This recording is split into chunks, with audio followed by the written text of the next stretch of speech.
पंतप्रधान नरेंद्र मोदी यांच्या जपान दौऱ्यादरम्यान त्यांना एक खास भेटवस्तू देण्यात आली आहे, दारुमा डॉल।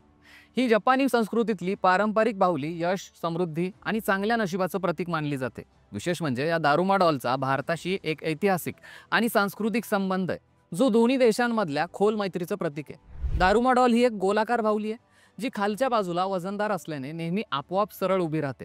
हे तिचं वैशिष्ट्य संकटातून पुन्हा उठण्याचा आणि दृढ निश्चयाचा संदेश देतं।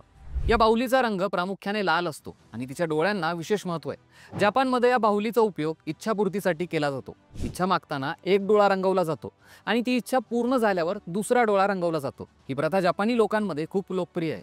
दारुमा डॉलचा भारताशी संबंध हा बोधी धर्म या भारतीय बौद्ध भिक्खूंशी जोडला गेलाय। 6व्या शतकात बोधी धर्म यांनी बौद्ध धर्माचा प्रसार प्रथम चीन आणि नंतर जपानमध्ये केला। ते ध्यान आणि आत्मसंयमाचं प्रतीक मानले जातात। दारुमा डॉलचं डिझाईन बोधी धर्म यांच्या व्यक्तिमत्वावर आधारित आहे, विशेषतः त्यांचे डोळे, जे त्यांच्या ध्यानाच्या गतीशी जोडले गेलेत। असं मानलं जातं की बोधी धर्म यांनी 9 वर्ष सलग भिंतीकडे पाहून ध्यान केलं होतं, ज्यामुळे त्यांचे पाय आणि हात हे गळून गेले होते। याच कथेतून दारुमा डॉलच्या गोलाकार आकाराची प्रेरणा मिळाली आहे। पंतप्रधान मोदींना दारुमा डॉल भेट देऊन जपानने फक्त एक पारंपरिक वस्तूच दिली नाहीये, तर भारत आणि जपान यांच्यातले ऐतिहासिक आणि सांस्कृतिक बंध हे दृढ करण्याचा प्रयत्न केलाय। ही भेट दोन्ही देशांमधल्या मैत्री आणि परस्पर आदराचं प्रतीक आहे।